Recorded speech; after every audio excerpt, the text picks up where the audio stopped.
Ladies and gentlemen, our program will begin in 5 minutes. Please take your seats.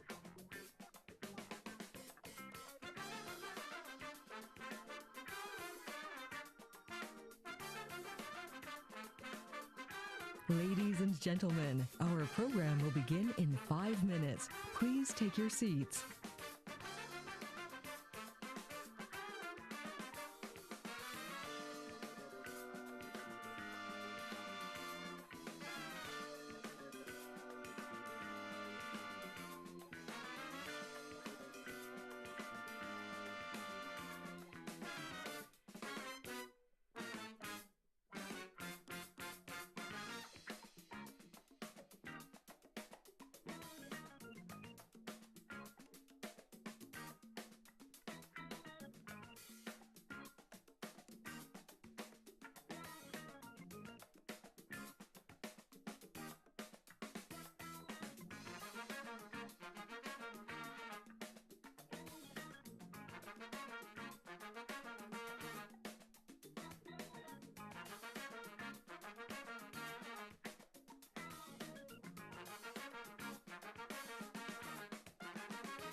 Ladies and gentlemen, our program will begin in 2 minutes. Please take your seats and silence all cell phones. Thank you.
and gentlemen, please welcome to the stage the 2023 GHWCC Chair of the Board and the Dynamic Director, Technical Domains and University Relations for SLB, Pearl Chu, and the CEO, President, and founder of the Greater Houston Women's Chamber of Commerce, Susan Dyson.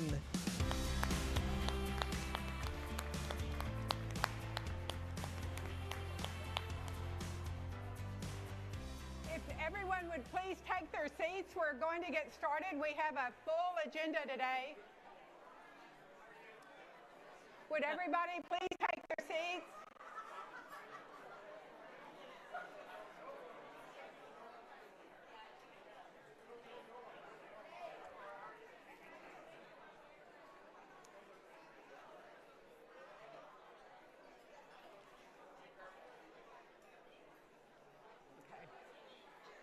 Okay. Welcome to the Greater Houston Women's Chamber of Commerce Houston Mayoral Forum. Wait.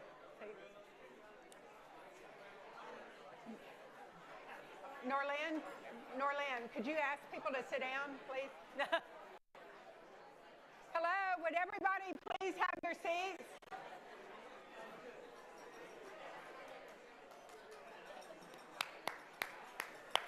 Would everybody please take their seats? I know we all have a lot to talk about today. We've got to get started here. So, welcome to the Greater Houston Women's Chamber of Commerce Houston Mayoral Forum. We are honored to have you here today as we engage in a discussion that has the power to shape the future of our beloved city. As we continue to strive for progress and innovation, we recognize the vital role that the Houston Mayor plays in shaping policies that impact businesses, families, and our overall community. It is our hope that today's discussion inspires informed decisions at the ballot box and fosters a culture of continuous progress where the legacy of our next mayor lies not only just in words, but in actions that follow. And we always like to begin our events with an inspirational quote. And we feel this one is especially relevant today. It isn't what we say or think that defines us, but what we do.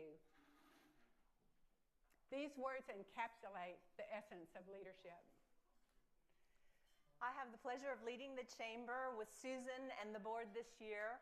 Please indulge me as I'm going to take this opportunity to brag a little bit about the GHWCC. In 2008, the chamber was built on a dream during one of the worst recessions our nation had experienced. But that didn't stop Houston's women. Fast forward to today, we represent over 1,300 member businesses from Fortune 500 corporations to small women-led businesses all over the city. We received a grant from the U.S. Small Business Administration to host the GHWCC SBA, Small Business Association, Women's Business Center, to support women entrepreneurs. We reached our annual goals in the first month. We host 5 regional chapters. We have helped found 2 international sister organizations in London and Mexico City. We have over 13 working committees that help advance and support women and girls from 3rd grade to retirement. And for those of you who are members, we invite you to engage on a committee, co-chair an event, mentor a girl, or sponsor a woman.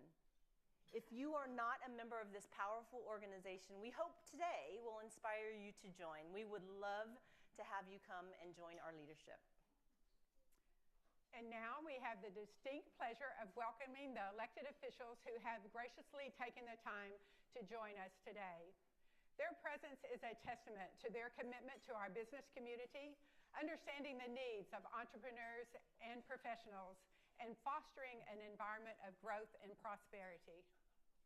Please welcome United States Congresswoman Jackson Lee.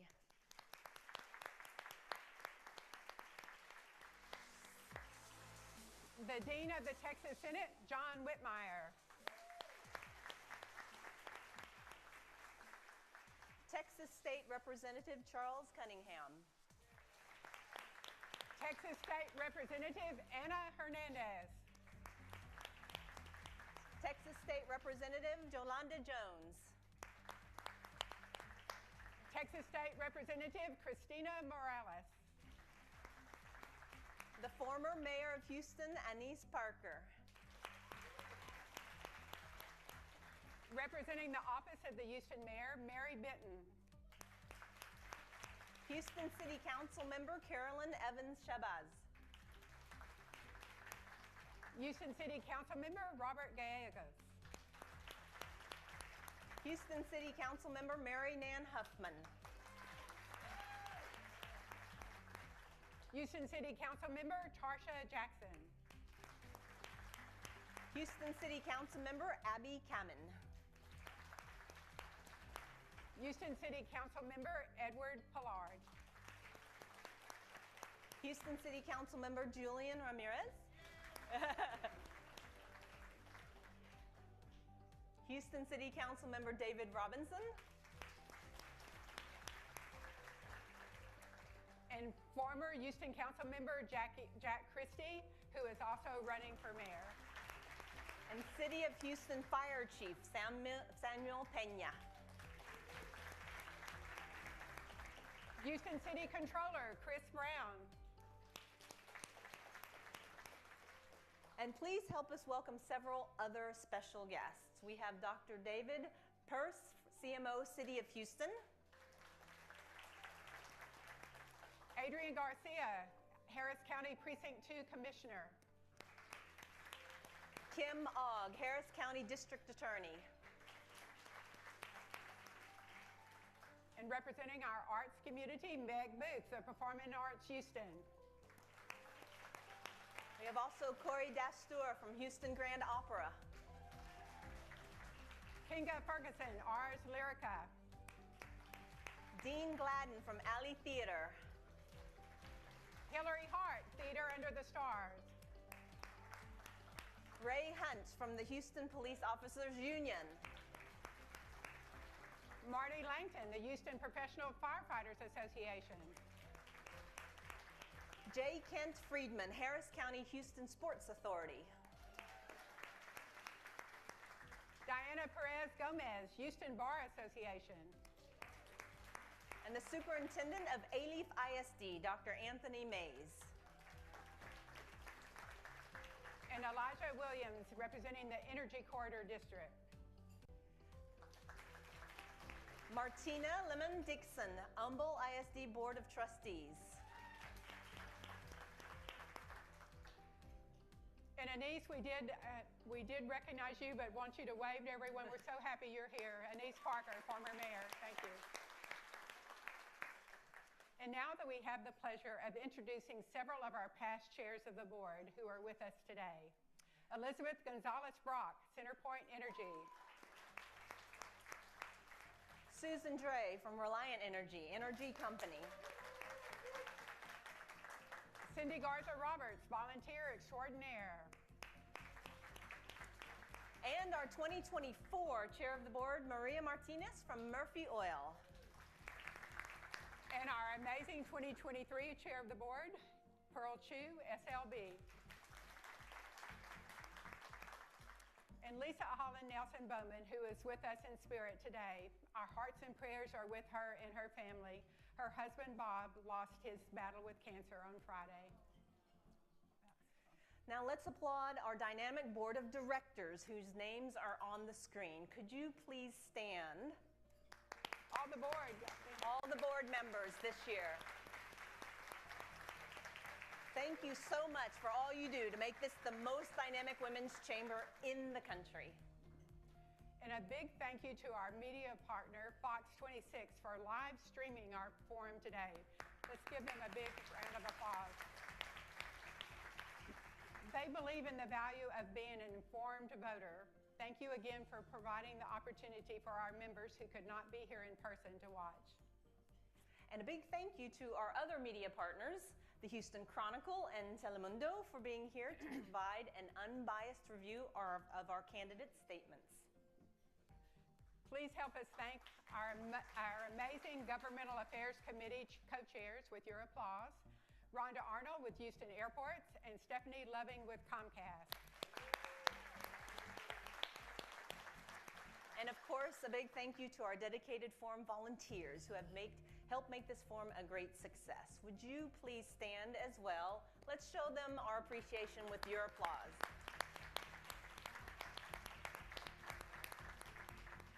And please give a really big round of applause for our chamber team. We couldn't do this without them. We appreciate everything that you do every day to make the chamber a great success. Thank you. Okay, we're going to applause a little bit more. Please give a round of applause for Strategic Media, founder and CEO Morris Priddy, and his team for producing our show today. And a big thank you to Alexander. Alexander, where are you? He's making us all look good, so thank you for being here. Now let's watch this inspiring video that's highlighting the Chamber's program and work.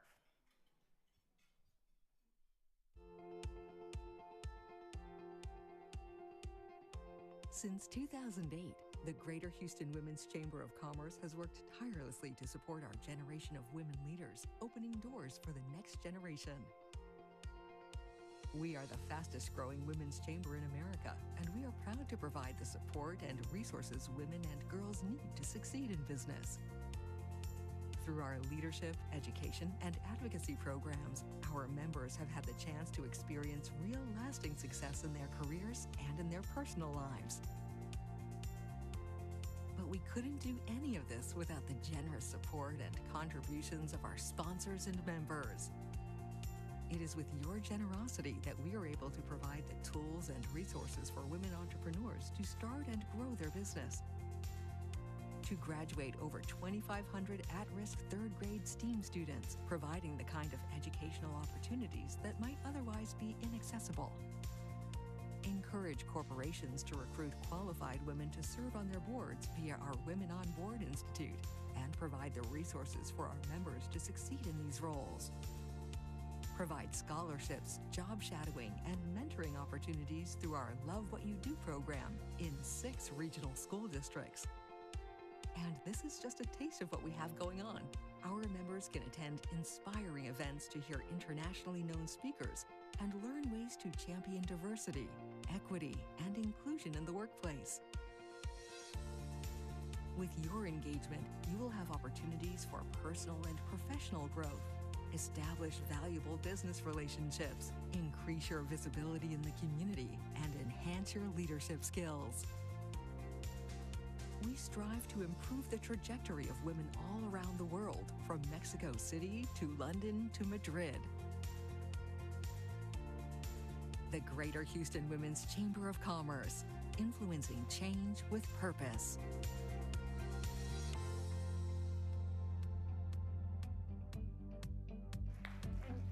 We can hold events like this and carry out our important program of work supporting the advancement of women and girls because of our generous sponsors.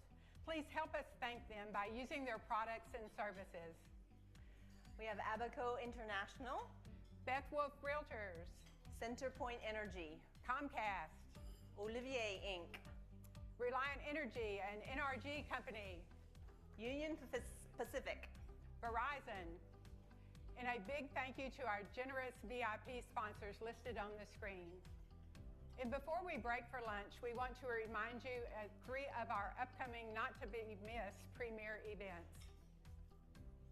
The Women in the Fast Lane of STEAM Luncheon and Style Show. We will honor women and men. I should say man this year. Sydney Evans is the only man that's going to be walking the runway. They are truly role models in their respective fields and in the community. The event also supports our small businesses who will be part of the expo, providing the fashions, the hairstyles, and makeup for the runway. New this year is our Celebrity Waiter Luncheon that supports our scholarship program in Steamtown, USA for at-risk third-grade girls.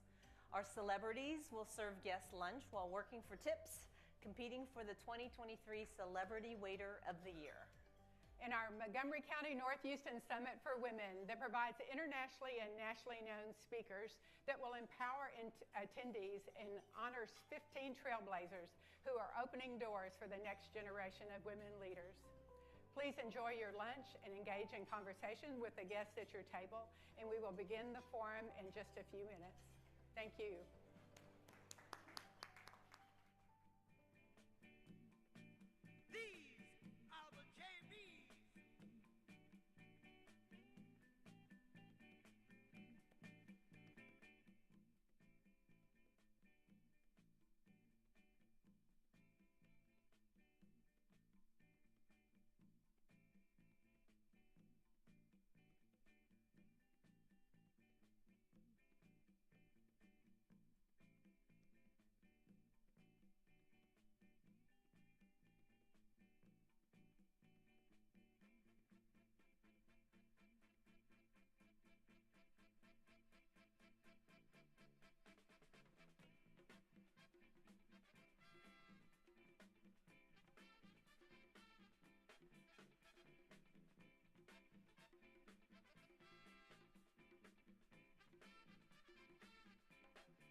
the candidates could please come up on stage. We're ready to get started. We want to give you all the time we can.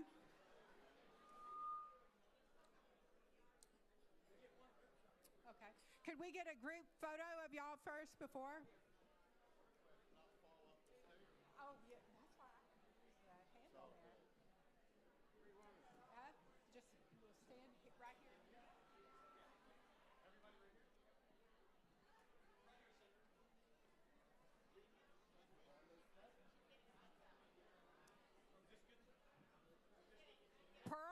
Pearl, you want to get in the picture?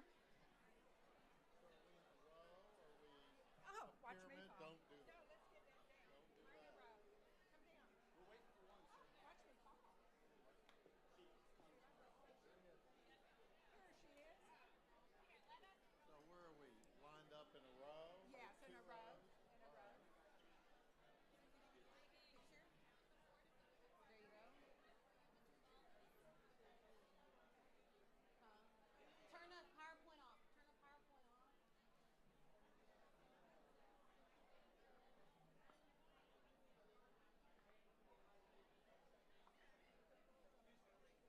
Oh, I'm so sorry. I'm so sorry. Yes, ma'am.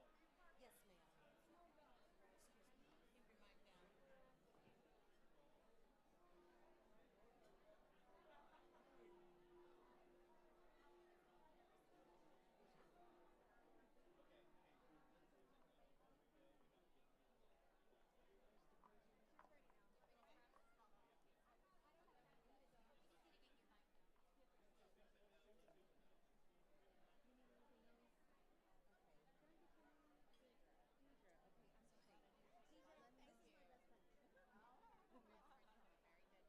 Keep your mic down. Okay. You're welcome.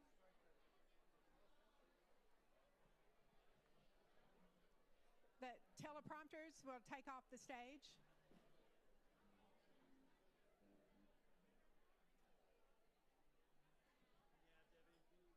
And we're not going to need it anymore. And it's gonna blind. And it's gonna.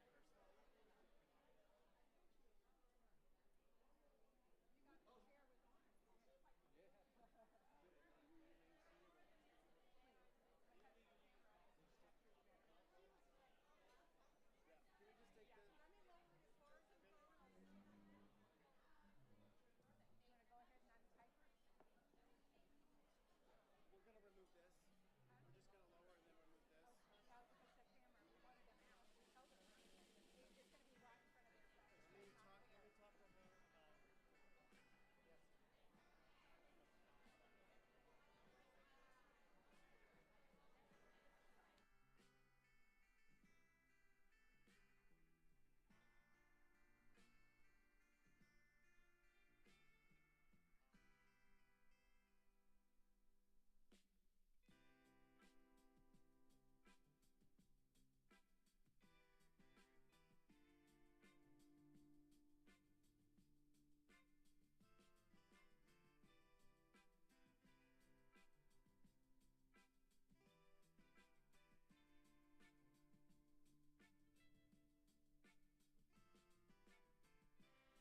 Wall Street guy. Rock and roll.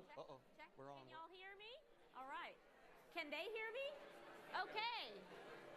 All right, we're going to get this show started. If everybody could have a seat. This is the reason you're here today. So we don't want to waste any more time because I know you want to hear from each and every one of these candidates. My name is Chow and I'm delighted to be your moderator today. But let's get this show on the road. Just a couple of ground rules for the candidates today. You will each get 2 minutes each for your opening remarks and your closing remarks. I will give you 1 minute to respond, and if you look right there, that's the countdown clock. If you see me do this, wind it up. If I do this, please stop. Let's be respectful of each other. Let's not have a debate like we saw on television the other day. Hopefully we can have a civil conversation. I think we will. And we are eager to hear from you. Just a quick show of hands. You don't have to tell us. Are any of the people in this audience today undecided in their vote? Just undecided. There you have it, candidates. You have an opportunity to share your position and your message and sway these undecided votes. So let's begin. We have drawn the order for the presentation of the introduction. We're going to start with Senator John Whitmire, followed by Congresswoman Jackson Lee, Lee Kaplan, Councilmember Robert Gallegos, Gil Garcia, and finally Councilmember M.J. Khan. So Senator Whitmire, if you can kindly begin. Thank you, Chow. It's nice to see you, and thanks everyone for being here. And if there was anyone that was not introduced that would like to be introduced, I'll yield you a little of my time. Because I know how it feels not to be introduced. Listen, thanks to the Women's Chamber, I've been a strong supporter and follower. I can remember when we would meet in a small room. Susan Deason, you and the team that you've put in place are doing a great job of mentoring our women for the future of the city of Houston. My daughter's a board member, former employee. Elizabeth Brock is the chair. So this is where it's happening, folks. This is the future and the vision of Houston right here. We have a great city. Great people, but there's certain expectations from city government that are not being met. I went to Waltrip High School, worked my way through U of H like so many of you. And as I cross the city, I see our infrastructure. My garbage is not picked up to 2 days late. We had to boil water twice this spring. We had single moms having to allowing their kids to be supervised by 11-year-olds supervising a 6-year-old. That's not what great cities do. Our permitting process. I talked to business folks this morning that said they're going to start doing business outside of Houston because they simply can't get a permit. I could go on and give you a list of things that you and I have a right to expect, that we have received most of our life from city government. But ladies and gentlemen, if we do not get crime under control in this city, probably nothing else we talk about today matters. I am the chairman of criminal justice in the state Senate. I know we can do better. It's not only a safety issue, but it's an economic issue.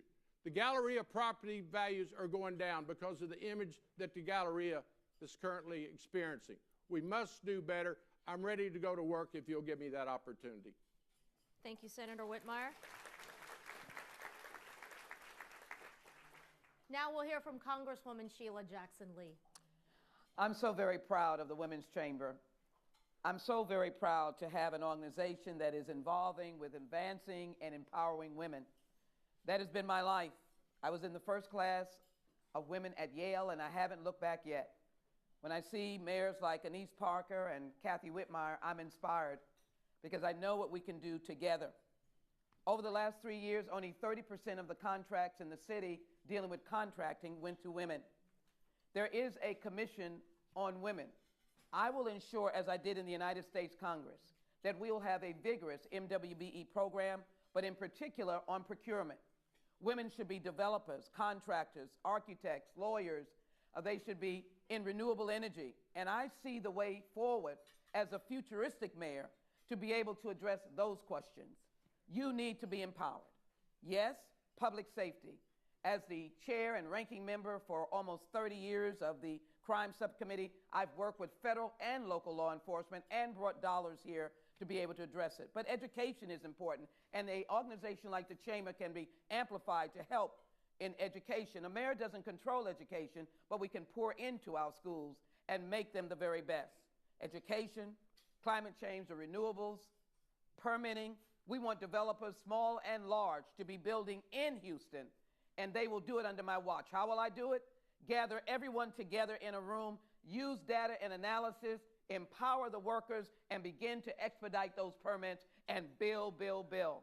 What about those empty buildings downtown? What about the concept of making them affordable housing at the top for young renters, and as well entrepreneurial businesses, incubators at the bottom? Wouldn't that be an exciting move into the future? Public transportation is on my clock as well. So I look forward to taking you into the future. I'm Sheila Jackson Lee, and I want to be your mayor. Thank you. Next, we'll hear from Lee Kaplan. I'm Lee Kaplan. This is a great city. It really is, but it could be better. I've lived here forever. I know that this is an executive, not a legislative position. What it requires is somebody who can listen and lead. And what I've done in the various places I've worked, first at a big firm where I made partner, and then a small firm that started with 3 lawyers and a secretary, and now is 28 lawyers, 50 people, including multiple female partners, is try very hard to be competent, to be accountable, and to act with integrity. All of those are critically important. I'm not a member of the political class. I look at things from a different perspective. How do we make the city run better? What I've learned in my practice is you have to concentrate on the most important things, and they are crime, picking up the trash, issuing permits timely, because the longer it takes to get a permit, the less likely it is that we'll build any kind of housing, let alone affordable housing.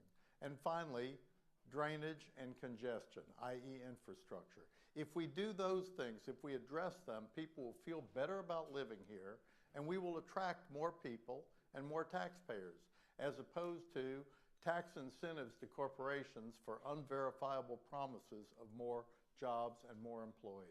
We need to be the kind of city that people enjoy living here, and then the word gets out. One thing I learned as a child, because my dad impressed it on me, even when I put together a model airplane, is if it's worth doing, it's worth doing right. Don't leave an extra spot of glue on the pilot's head. Don't do a sloppy job of cleaning the garage. Do everything right. And that's what I believe is most important. If it's worth doing, it's worth doing right. Thanks.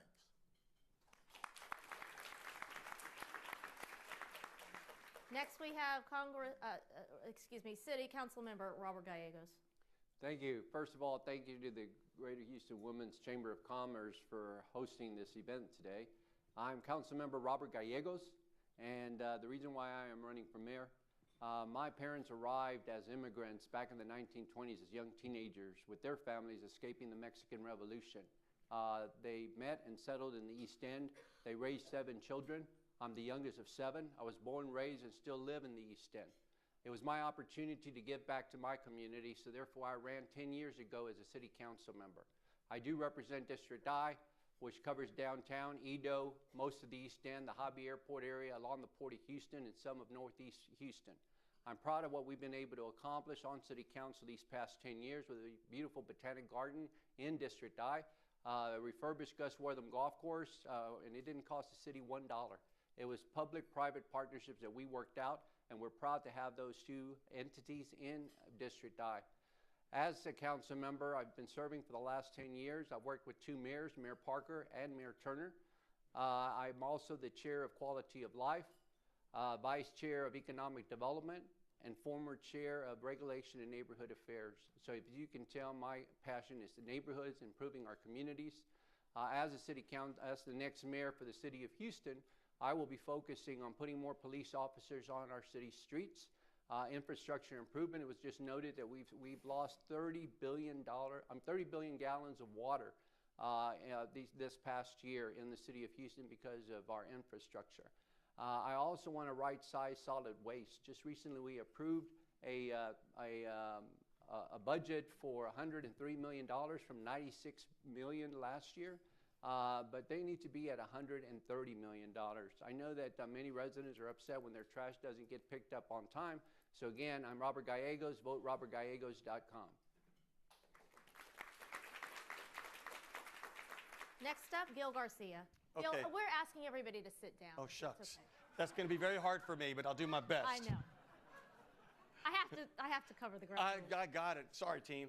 I'm much better when I move. But my name is Gilbert Garcia. I'm a native of Corpus Christi, Texas. I'm a product of public schools.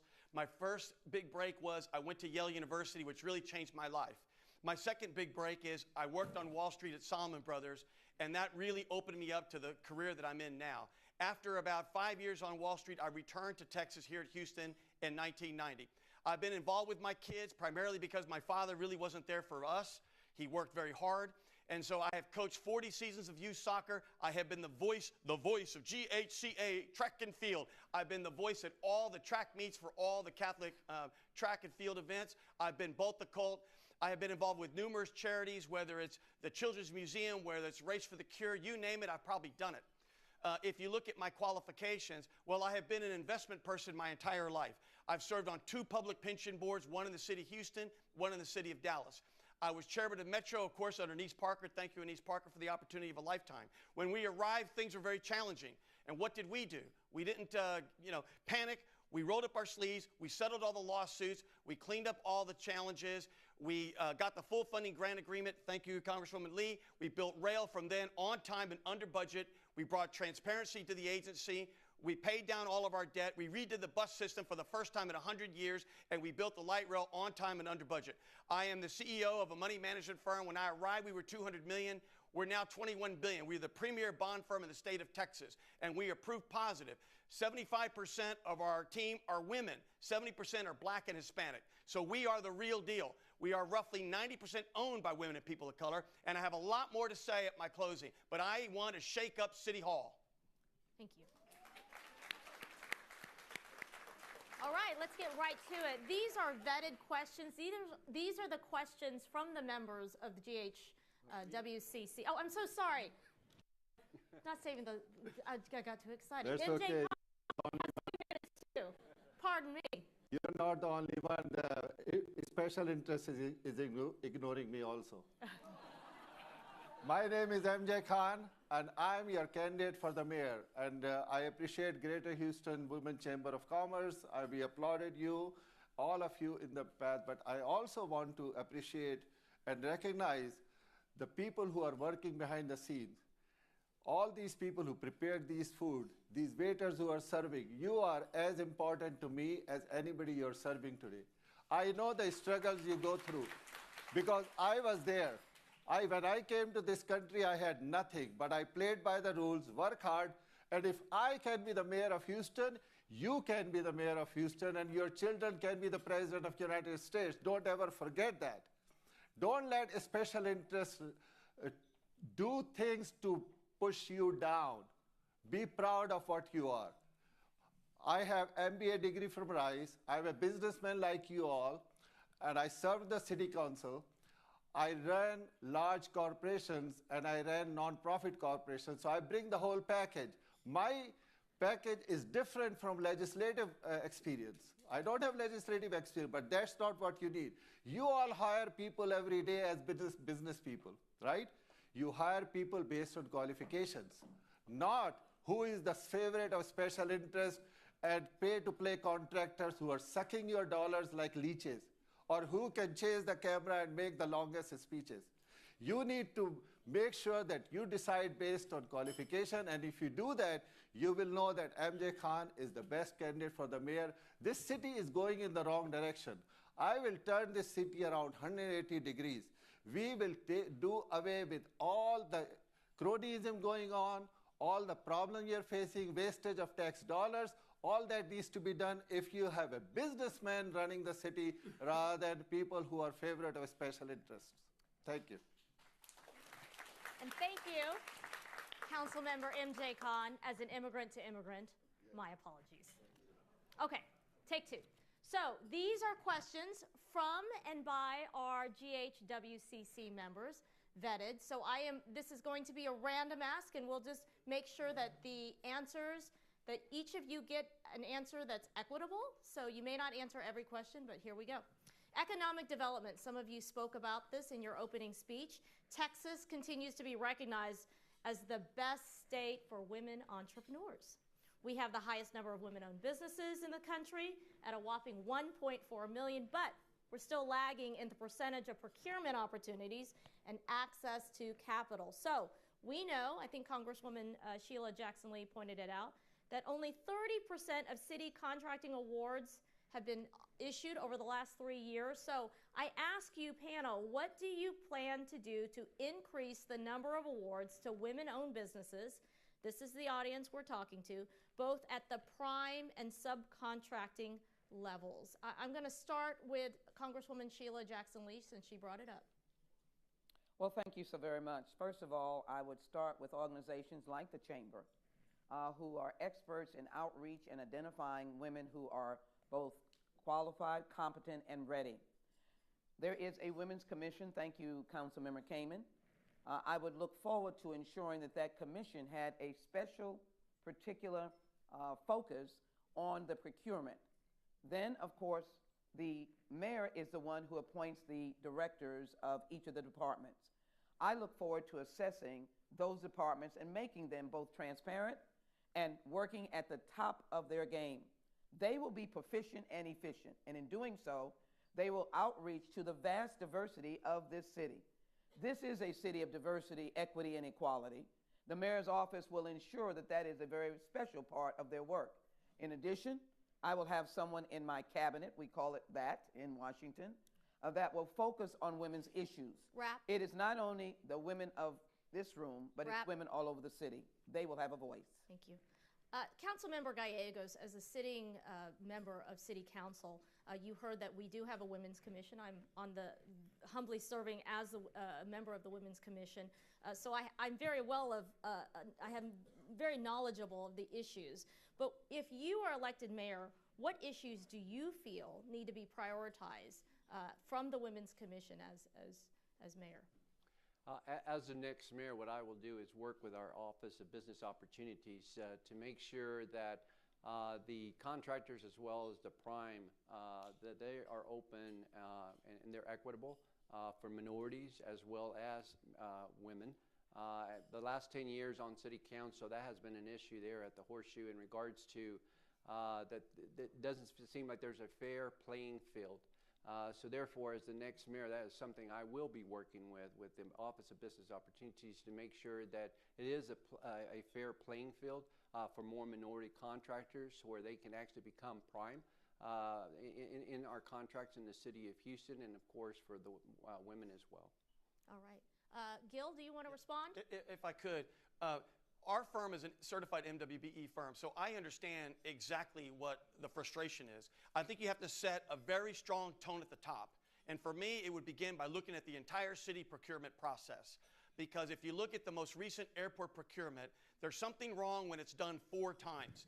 And I'm not making any accusations about anything, but we should all look at that to say there's clearly something wrong because that's not normal.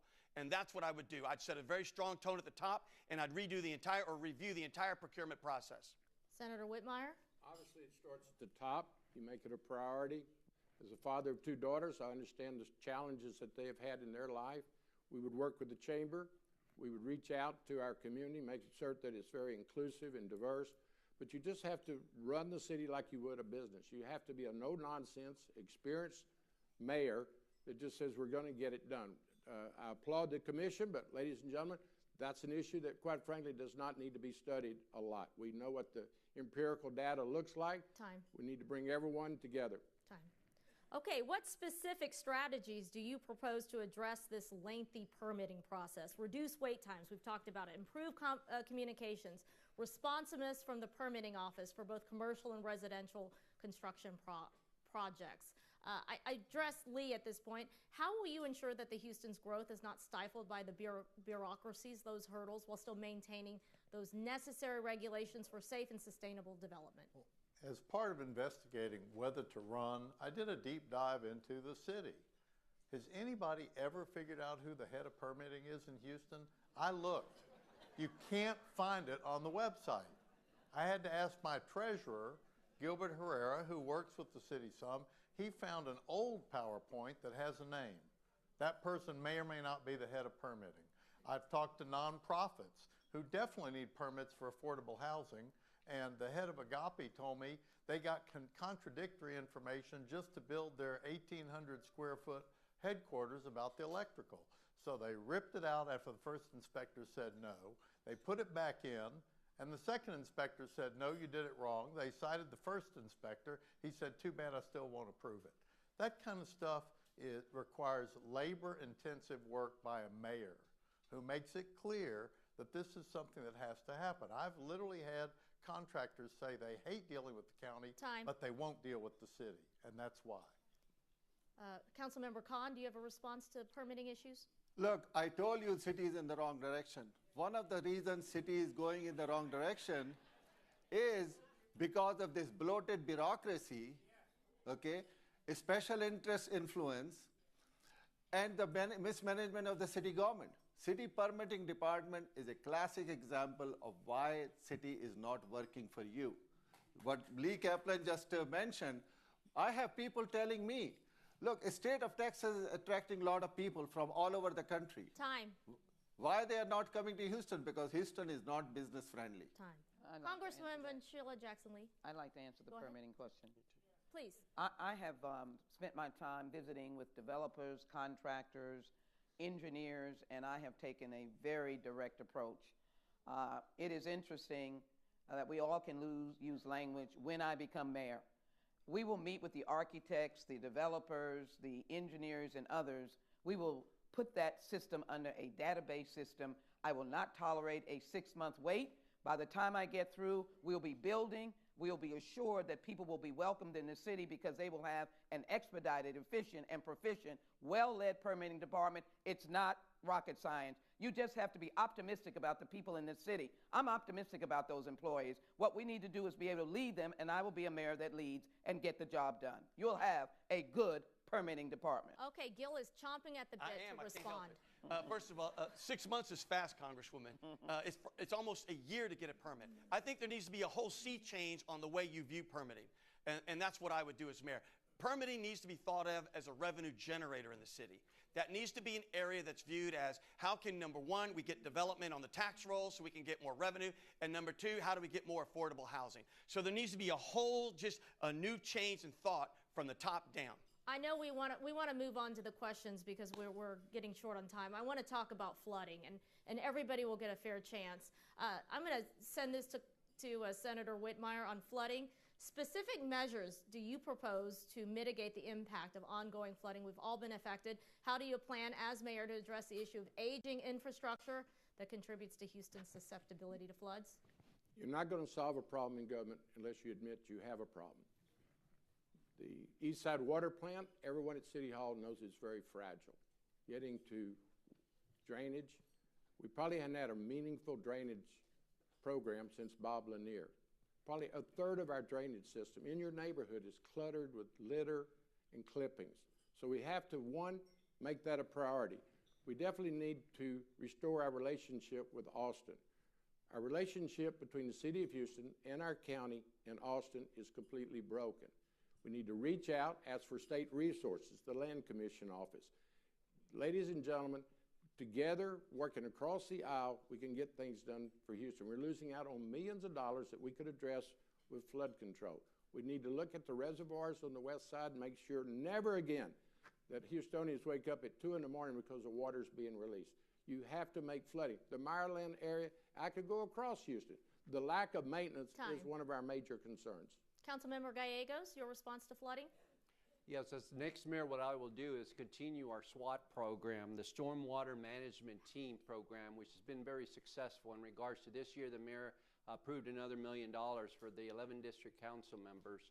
So we're able to actually have work with former council member Costello, who is in charge of that program. And they actually go out and clean out these drainage ditches that have been overgrown. They have shopping carts in them, tires and what have you. So they go to the district council members. They ask us what streams or little small canals that they're wanting us to go out and clean up, and we actually let the SWAT team know what we would like them to work on, which has been very successful. So as the next mayor, I will continue that program. Thank you, Councilmember Gallegos. Councilmember Khan, do you have any response to flooding? Yes, absolutely. Flooding is a major issue.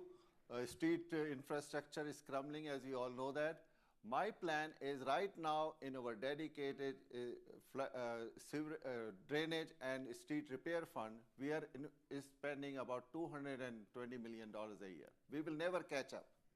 What I will do is reach out to the voters, use that same dedicated fund of $220 million, issue a bond which will yield over $2.5 billion based on today's interest rate, and take care of this infrastructure problem for good. As business people, we always look for options, option A, option B, option C. That's what I will do. Yes, I will reach out to our General Land Office and work with them, not calling names, work with them to give the fair share to Houston based on the merits of our argument and merits of our projects. That's how you get things done, not by calling names and not by being in confrontation with other people you have to deal with. I'm going to get to you, Congresswoman Sheila Jackson Lee. Lee, you had something to say? Use the drainage fee the way it was pitched. That's all you have, not all you have to do, but it was pitched as a drainage fee to really repair our infrastructure, which meant the lines underneath and the streets in a matter of course. Instead, we're fixing potholes with it. That's been convenient, perhaps for the current administration, but it's not right. So that's the first thing. Second, it's a fantasy to think the state's going to give us a lot more money. I've been told we're going to get extra Harvey money. The land commissioner has said she's already okay with the current metrics. That $400 million isn't coming back. We've got to solve the problem, and it involves using the drainage fee the way we promised. Thank you. Congresswoman Sheila Jackson Lee, did you want to say something? We have to face the fact that we live in a nation with layered government. I brought in $1.3 billion dealing with flooding. All of the bayous have been impacted by the federal dollars that I brought in, starting with Greensby, where we lost lives in Hurricane Harvey. And so in actuality, you work with the Army Corps of Engineers, the Harris County Flood District, and yes, you use the drainage fees. My administration will be transparent. But working with the federal government and the additional continued infrastructure dollars, which will last into FY25, billions still that we in this city can get, we'll be able to have a plan that will be able to be activated immediately. The Army Corps and Engineers, I've worked with them extensively. I passed legislation for them to study our systems of bayous to find out how they work. More of our community want green belts, detention ponds that can be put in place more expeditiously. We'll have a focus on flooding. It will be my pride and joy to be able to stand up and say that we've stemmed the tide of flooding in this community and draw more of our neighbors in, more people back in from the suburbs living in the city. We will attack flooding. Okay, we're going to turn it to public safety and crime. We heard a report on the news recently that a convicted murderer was let out on bond to get a haircut. We keep on hearing these stories of those getting out and criminalizing and persecuting victims. So what measures, if elected mayor, would you prioritize to enhance public safety, reduce crime in Houston, and how will you improve collaboration and communication between law enforcement agencies and the communities they serve? I'm going to go straight to Senator Whitmire. You have to make it our highest priority. You have to lock up people that you're afraid of, not those that you're mad at. Today, there are 1,900 people in our county waiting to go to trial for murder or capital murder. 1,900. 900 of them are on the streets of Houston, either out on bond or they're fugitives and we don't know where they are. That's the repeat violent offender. We've got to hold violent offenders accountable. Those that we're mad at, like the sex workers on Bissonnette, they need to be put in treatment. They need to get away from their abusers, not use police resources for folks that just need to get away from their traffickers. You have to add to your resources. We have less police officers than we had 25 years ago. You must have collaboration. I work with the police on a daily basis. We can bring the 85 plus Harris County law enforcement agencies together, have a surge, cover up the hot spots, address the hot spots, and just address the gun, overgun. Let me just say, I've got so much I want to do.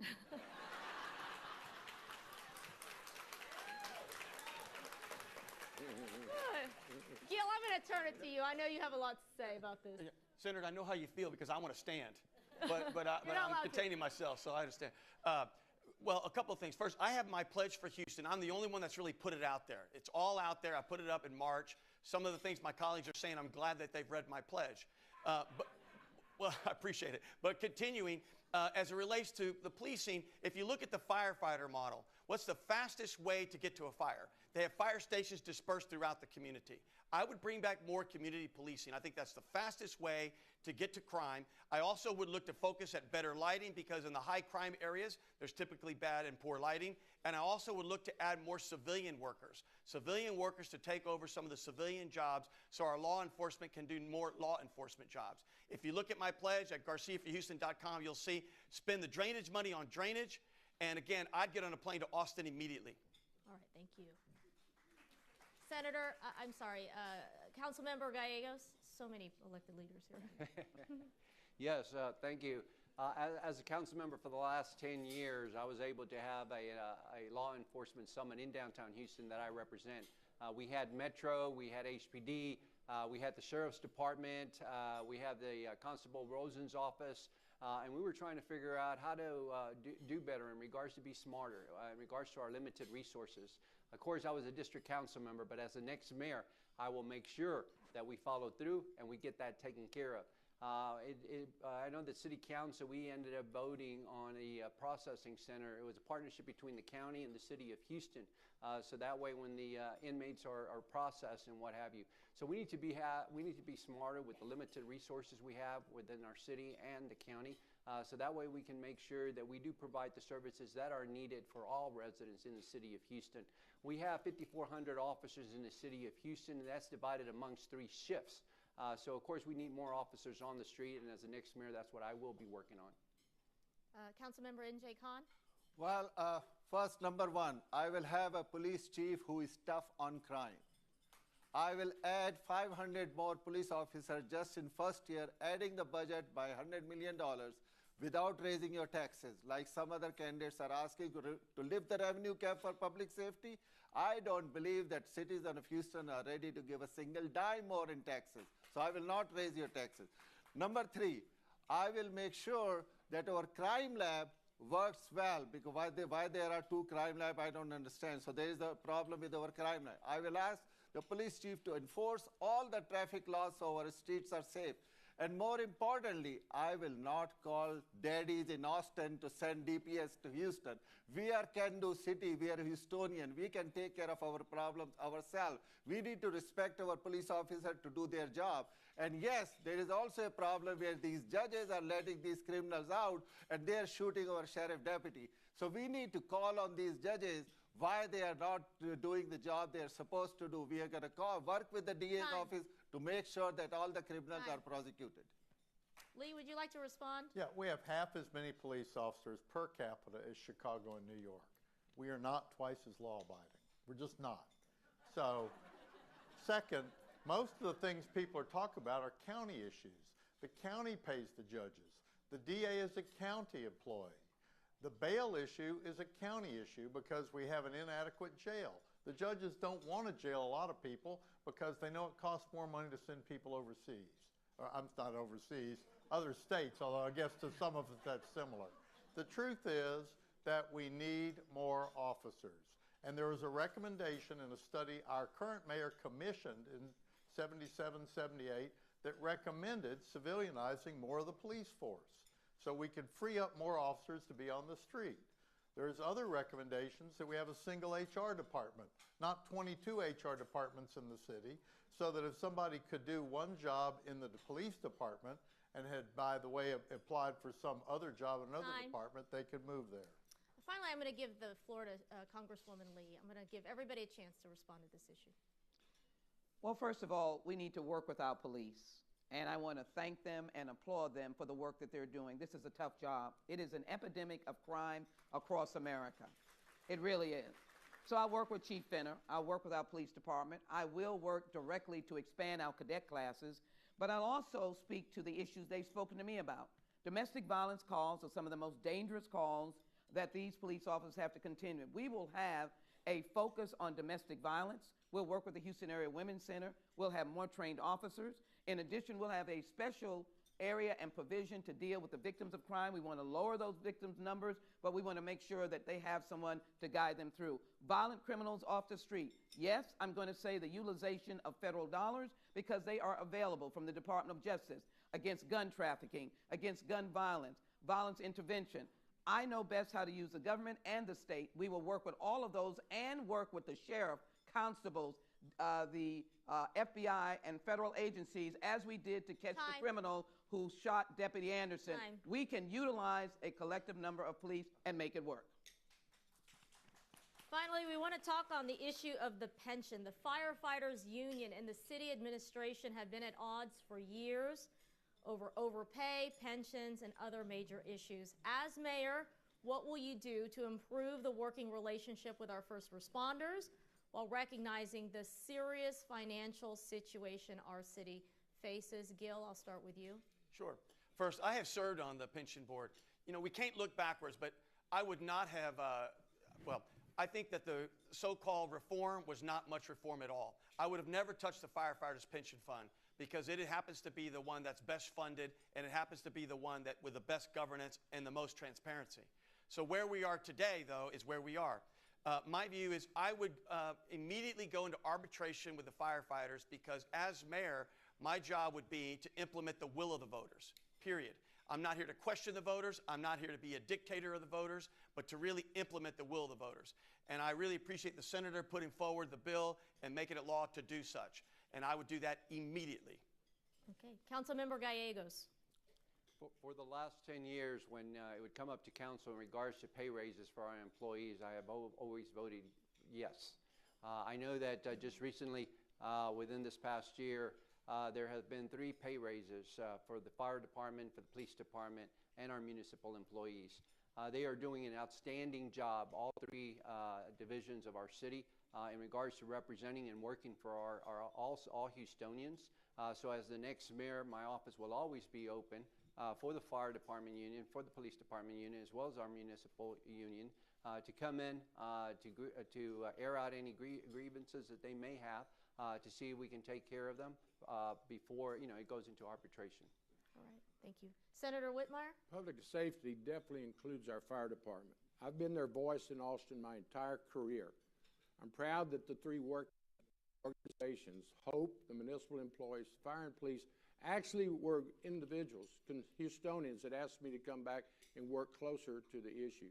I passed legislation this spring requiring the city to sit down and go to mandatory arbitration. We cannot have our major first responders as adversaries to City Hall. It's just nuts. So they will be my highest priority. They're going to be part of that public safety challenge that we'll face, but we'll go to the public.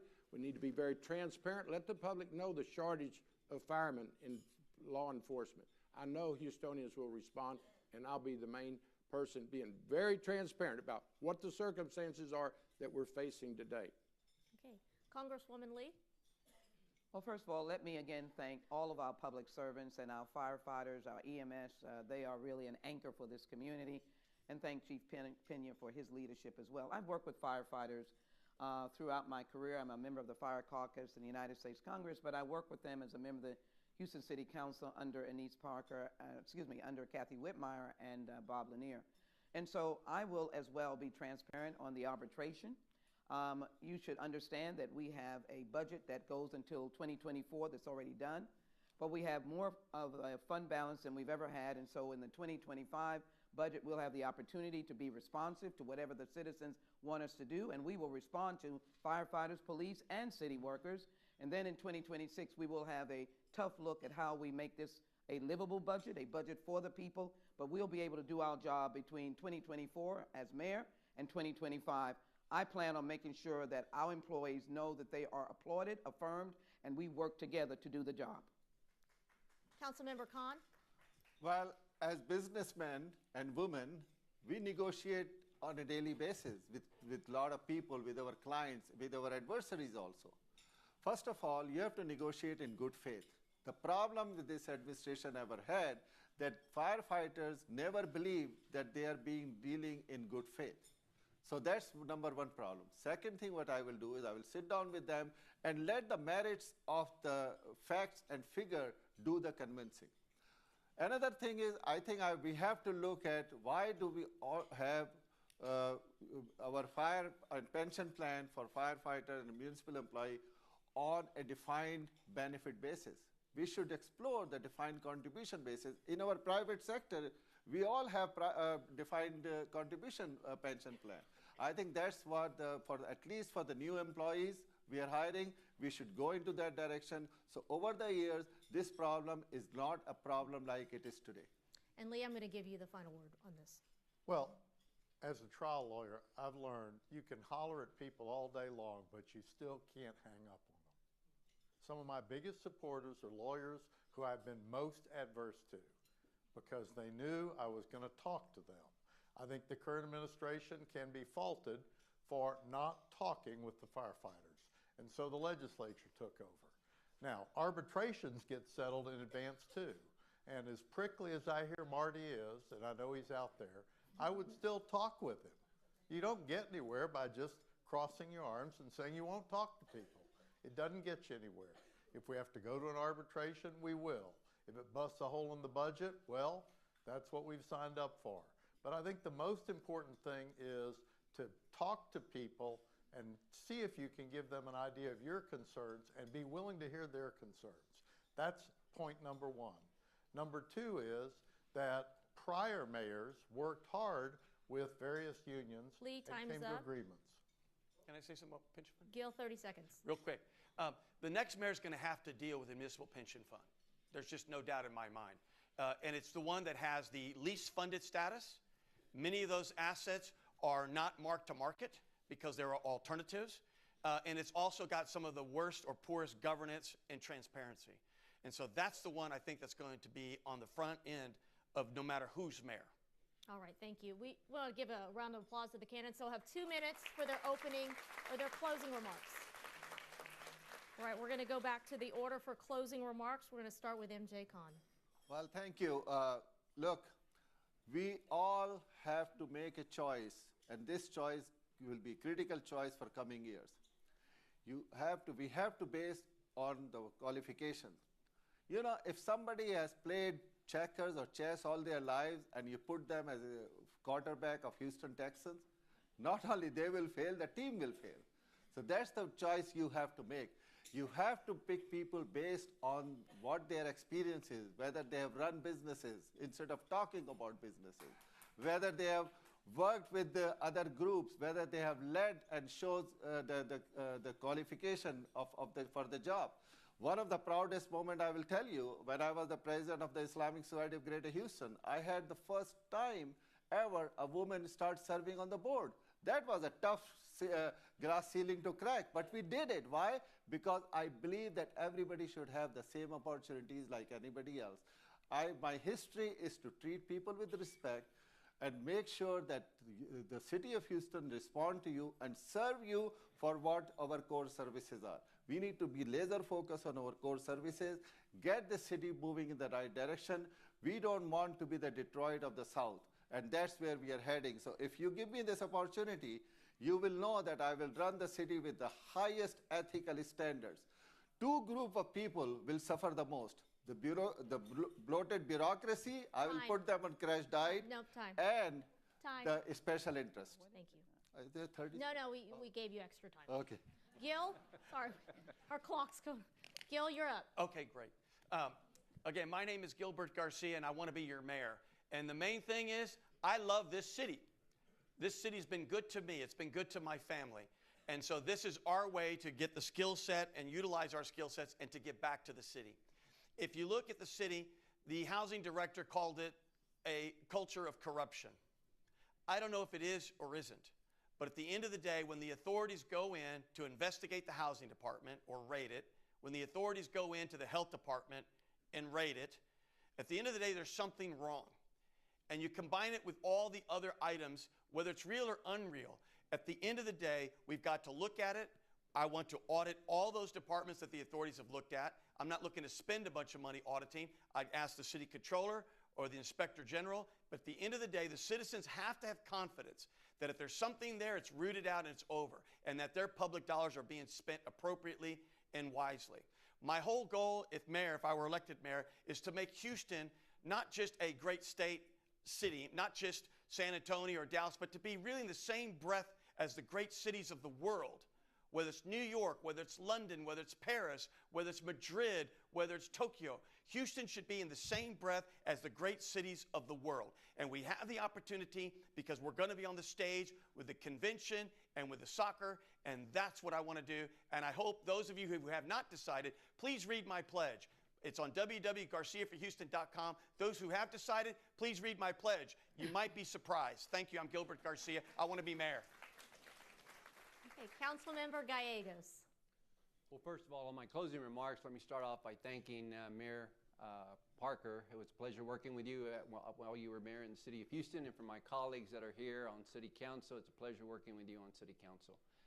As your next mayor, what I will be focusing on once again is in regards to the crime that we do have in our city, and due to the fact that we do have One Safe Houston, which has been working out, but unfortunately that's being paid by ARPA funding, which is going to be running out. So we're going to have to figure out how to continue that program. We have One Clean Houston as well. There was a story that there was illegal dumping in many of our communities of color. So the mayor started One Clean Houston, but again, that's ARPA funding, and that will be running out. So as the next mayor, what I want to make sure that we do is provide more officers on the street. That means bringing officers that are in the offices to actually come out and start patrolling. We have 5,400 officers covering over 645 square miles, and that's divided amongst 3 shifts. So that's even less officers. Yet Chicago has 13,000 officers, and their geographic area is a lot smaller than the city of Houston. So as the next mayor, that's what I want to be focusing on. I want to focus on solid waste. I know that solid waste, as a district council member, we get residents that call because their trash pickup didn't get picked up on that Tuesday like it was supposed to get picked up. So therefore, you have constituents that get very upset. So we need to make sure that we do right-size the solid waste department, and that's what I will be focused on as well as the next mayor for the city of Houston. So thank you. Thank you. Lee Kaplan. Well, I always believe in ending the way you start. If it's worth doing, it's worth doing right. I have tried as hard as I can to do things right.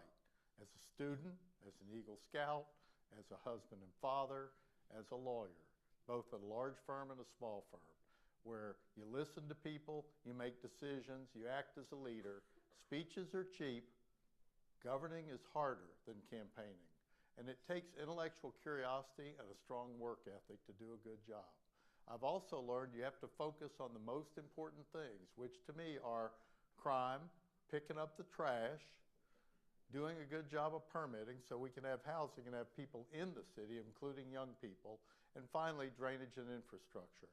Every time we don't tell somebody the truth, we suffer for it. If we make this a city where people like living here, the word will get out. That's a lot more efficient than other approaches to try to attract people to Houston. I don't think we can rely on the legislature to suddenly give us more money. I think we have to realize that the federal money will run out. To the extent that other elected officials can get more money for us, we need it. But we have to have a city where people believe the mayor is aware of the problems, is addressing them, and is making progress. If you promise to fix something, you're not being truthful. We can't fix our problems. We can beaver away at them, address them, make them better, whether it's drainage or crime or permitting or anything else. Just improving things will make people feel the mayor is paying attention. That's an executive position. It requires a lot more than speeches. It requires getting into the weeds, hiring the right people. You're hiring department heads, and they have to be good. That's what I'll do. Thank you. Congresswoman Lee. Well, first of all, let me again thank the Chamber for their graciousness for this opportunity. I'd be remiss if I did not also give my sympathy to Lisa Holland Nelson Bowman in the loss of her husband. I intend to lead this city with optimism and empowerment. The Chamber empowers and advances women. My office will be open and transparent to the entire city. Women will be active participants in this city, along with our very strong families and community. I do not have to denounce, destroy, or eliminate to show my power of leadership. As a member of the United States Congress, I'm in leadership as a Chief Deputy Whip. I graduated from Yale, the University of Virginia Law School, and I practice one of the major law firms and as well one of the major energy companies. I know energy law, but I know renewable. I will be a good and better and best Chief Executive. I'll lead this city around several issues. Public safety, I'll be an optimist, not a pessimist. We will get our hands around crime by expanding our cadet classes. I'll be an education mayor. There are so many nonprofits around. I remember on Hurricane Harvey, when we were at George R. Brown Convention Center, as I was there for a long time, there were outside groups that helped us with education. I brought in $900 million for Metro. I want to see it grow. I want the airports to be the very best that they can, so we can be an international city and a destination city. And then reproductive rights of women will be something that will be known in this community that we protect, as well as the issue of domestic violence. We are not afraid, and we will lead with the idea of not being afraid, but also being optimistic. We have a strong energy sector, but we can do well with a strong renewable energy sector. Do you realize that we just received $3.3 billion in broadband dollars here in Texas? Do you even know that? The city has the ability to use it with all of you and our extensive neighborhoods. This is a city of neighborhoods. Elect me as mayor. Let me take you into the future. I love this city. There's nothing you can do about it, and I'm excited about this campaign. Thank you all very much. Senator Whitmire, you have the last word. Thank you. Ladies and gentlemen, I've been a public servant my entire adult life.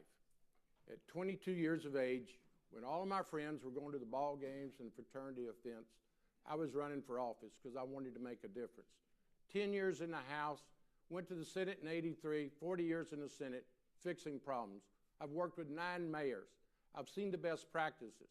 I grew up in this community, and I know the opportunity that Houston offers if we take care of city services. We must unite. I want each one of you to leave here fired up to do your part, to unite this city, to bring about the city services that we so badly need. I know for a fact, if we work across the aisle and leave the politics out in the hall, it's amazing what we can get done. I've done it. I've been a uniter the entire time I was in public service, and I'll do it as a mayor of Houston. Thank y'all for your participation. You still have a minute. Well, I could sure talk about some things. You got a minute. No, what we've got to do is quit talking. We need action. And let me just tell you, I was asked to come back home. It was one of the toughest decisions I had to make.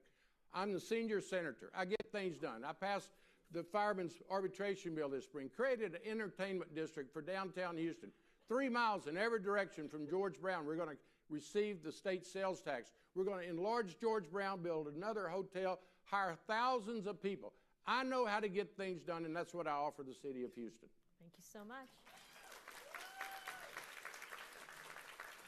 There you have it, our formidable candidates for mayor. Give them a round of applause. Good job.